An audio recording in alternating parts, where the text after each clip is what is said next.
Doctor ജെ.കെ's ഡയബി ടോക്സിലെ 25ാം എപ്പിസോഡിലേക്ക് സ്വാഗതം.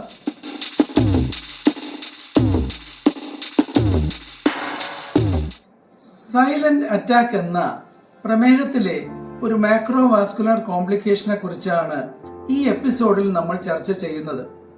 Silent attack എന്നത് സൈലന്റ് മയോകാർഡിയൽ ഇൻഫാക്ഷൻ എന്ന കൊറോണറി ആർട്ടറി ഡിസീസ് ആണ്.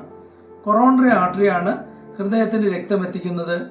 അതിനുള്ളിൽ ക്ലോട്ട് അടിഞ്ഞ് ഹൃദയത്തിന് രക്തം കിട്ടാതെ അതിന്റെ പ്രവർത്തനം തടസ്സപ്പെടുമ്പോൾ ഹാർട്ട് അറ്റാക്ക് ഉണ്ടാകുന്നു. നമ്മൾ നിത്യേന പത്രമാധ്യമങ്ങളിൽ കാണുന്ന കുഴഞ്ഞു വീണ് മരണപ്പെടുന്നതിനെ കുറിച്ച് all India institute of medical സയൻസും ICMRഉം ചേർന്ന് നടത്തിയ പഠനം 2025 അവസാനം പുറത്തു വന്നു. അതുപ്രകാരം ഇന്ത്യയിൽ, പ്രത്യേകിച്ച് കേരളത്തിൽ 18നും 65 വയസ്സിനും ഇടയിൽ കാണുന്ന കുഴഞ്ഞു വീണുള്ള മരണത്തിന്റെ പ്രധാന കാരണം കൊറോണറി ആർട്ടറി ഡിസീസ് ആണെന്ന് കണ്ടെത്തി. ഇതാണ് സൈലന്റ് ഹാർട്ട് അറ്റാക്ക്. ഈ പ്രവണത വർഷങ്ങൾക്ക് മുൻപേ ഉള്ളതാണെന്നും 1993 മുതൽ ഇത് 3 മടങ്ങ് കൂടിയതായും പഠനം വ്യക്തമാക്കുന്നു. ഇപ്പോൾ പ്രചരിക്കുന്ന പോലെ COVID-19 വാക്സിനുമായി ഇതിന് യാതൊരു ബന്ധവുമില്ലെന്നും ഈ പഠനം പറയുന്നു. ഇതിന് കാരണമായി കണ്ടെത്തിയത് പുതിയ ഡയറ്ററി ഹാബിറ്റ്സ്, വ്യായാമക്കുറവ് മുതലായ ജീവിതശൈലിയിലുണ്ടായ മാറ്റങ്ങളും വർക്ക് ലൈഫ് ഇംബാലൻസ് മൂലമുള്ള സ്ട്രെസ്സുമാണ്, പ്രത്യേകിച്ചും യുവാക്കളിൽ. ആദ്യം എന്താണ് സൈലന്റ് അറ്റാക്ക് എന്ന് നോക്കാം. സാധാരണയായി ഹാർട്ട് അറ്റാക്ക് വരുന്നതിന് മുമ്പായി നെഞ്ചുവേദന, ഇടതുകൈ തരിപ്പ്, വിയർപ്പ് മുതലായ ലക്ഷണങ്ങൾ കാണുമെന്നാണ് നാം ഇതുവരെ മനസ്സിലാക്കിയിട്ടുള്ളത്. അതുകൊണ്ട് തന്നെ പെട്ടെന്നത് തിരിച്ചറിയാനും എത്രയും വേഗം ECG എടുക്കാനും ചികിത്സ ലഭ്യമാക്കാനും കഴിയും. എന്നാൽ സൈലന്റ് അറ്റാക്കിൽ മേൽപ്പറഞ്ഞ ഒരു ലക്ഷണവും കാണണമെന്നില്ല. അതിനാൽ ECG എടുക്കാൻ വൈകുകയും അപകട സാധ്യത കൂടുകയും ചെയ്യും. പ്രമേഹമുള്ളവരിലാണ് സൈലന്റ് അറ്റാക്ക് കൂടുതലായും കാണപ്പെടുന്നത്. പ്രമേഹത്തിൽ എന്തുകൊണ്ടാണ് ഹാർട്ട് അറ്റാക്ക് സൈലന്റ് ആവുന്നത് എന്ന് നോക്കാം. ഹൃദയം, ശ്വാസകോശം, ദഹനനാളം ഇവയെ നിയന്ത്രിക്കുന്ന ഞരമ്പുകളെ ഓട്ടോണോമിക് നെർവ്സ് എന്നാണ് പറയുന്നത്. അവ നമ്മുടെ നിയന്ത്രണത്തിലുള്ളതല്ല.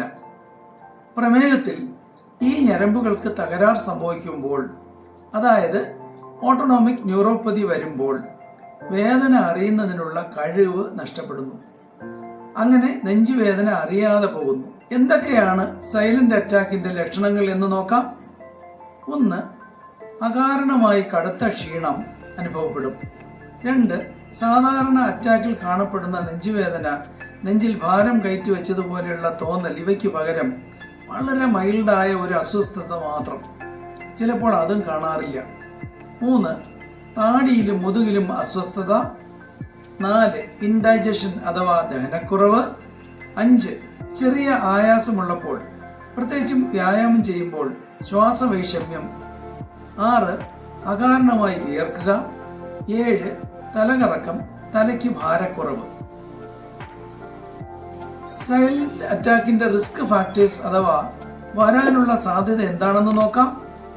പ്രമേഹത്തിലാണ് ഏറ്റവും കൂടുതൽ കാണപ്പെടുന്നത്. അതായത് വരാനുള്ള സാധ്യത 3 മുതൽ 4 ഇരട്ടി വരെ.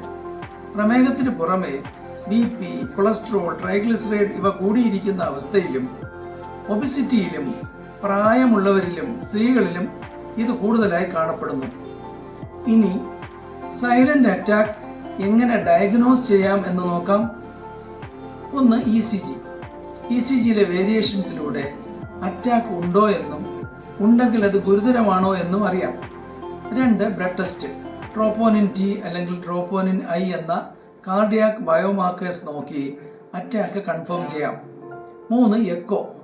എക്കോ കാർഡിയോഗ്രാം, ഇവിടെ ഹൃദയഭിത്തികളിലെ ചലന വ്യത്യാസം. 4. MRI, അതായത് കാർഡിയാക് MRI, ഇവിടെ രക്തക്കുഴലിലേക്ക് സൂചി വയ്ക്കാതെ തന്നെ ആൻജിയോഗ്രാം പോലെ ബ്ലോക്ക് കണ്ടുപിടിക്കാം. ഇനി സൈലന്റ് അറ്റാക്കിന്റെ ട്രീറ്റ്മെന്റ് എന്താണെന്ന് നോക്കാം. ഇത് സാധാരണയായി വരുന്ന ഹാർട്ട് അറ്റാക്കിന്റെ ചികിത്സയ്ക്ക് തുല്യമാണ്. അതായത് medical and surgical management. Medical management എന്നാൽ ആസ്പിരിൻ, ക്ലോപ്പിഡോഗ്രൽ, സ്റ്റാറ്റിൻസ്, മെറ്റപ്രലോൾ തുടങ്ങിയ മരുന്നുകൾ കൊണ്ടുള്ള ചികിത്സ. സർജിക്കൽ ഇന്റർവെൻഷൻസ് 2 തരം, ആൻജിയോപ്ലാസ്റ്റിയും ബൈപ്പാസ് സർജറി എന്ന CABG അഥവാ കൊറോണറി ആർട്ടറി ബൈപ്പാസ് ഗ്രാഫ്റ്റിങ്ങും. ആൻജിയോഗ്രാം ചെയ്ത് അടഞ്ഞ രക്തക്കുഴൽ കണ്ടുപിടിച്ച് എത്രയും പെട്ടെന്ന് ആ ബ്ലോക്ക് മാറ്റി രക്തയോട്ടം പുനഃസ്ഥാപിക്കുന്നു. ശേഷം അത് അടഞ്ഞു പോകാതിരിക്കാൻ സ്റ്റെന്റ് എന്ന ചെറുകുഴൽ ഇടുന്നതാണ് ആൻജിയോപ്ലാസ്റ്റി. എന്നാൽ പഴക്കമുള്ള പ്രമേഹത്തിലും പ്രത്യേകിച്ച് കൊറോണറി ആർട്ടറിയുടെ പ്രധാനപ്പെട്ട 3 രക്തക്കുഴലുകൾ അടയുമ്പോഴോ വ്യാപകമായി ചെറുകുഴലുകളെയും ബാധിക്കുമ്പോഴും ആൻജിയോപ്ലാസ്റ്റി സാധ്യമല്ലാതെ വരുന്നു. ബൈപ്പാസ് സർജറി തന്നെ വേണ്ടിവരും. ഇനി സൈലന്റ് മയോകാർഡിയൽ ഇൻഫാക്ഷൻ എങ്ങനെ തടയാം എന്ന് നോക്കാം. ഷുഗർ കൃത്യമായി നിയന്ത്രിച്ച് HbA1c 7 താഴെ നിലനിർത്തുന്നതാണ് ഇത് വരാതിരിക്കാൻ മുഖ്യമായും ചെയ്യേണ്ടത്. ഡയറ്റ്, വ്യായാമം തുടങ്ങിയ ലൈഫ് സ്റ്റൈൽ മോഡിഫിക്കേഷൻസിന് വളരെ പ്രാധാന്യമുണ്ട്. BP, കൊളസ്ട്രോൾ, ട്രൈഗ്ലിസറൈഡ് ഇവ സാധാരണ നിലയിൽ നിർത്തുക. പുകവലിയും മദ്യപാനവും ഉപേക്ഷിക്കുക. പിന്നെ കൃത്യമായ ഇടവേളകളിലും സംശയം തോന്നുമ്പോഴും ECG, എക്കോ ഇവ എടുത്തിരിക്കുക.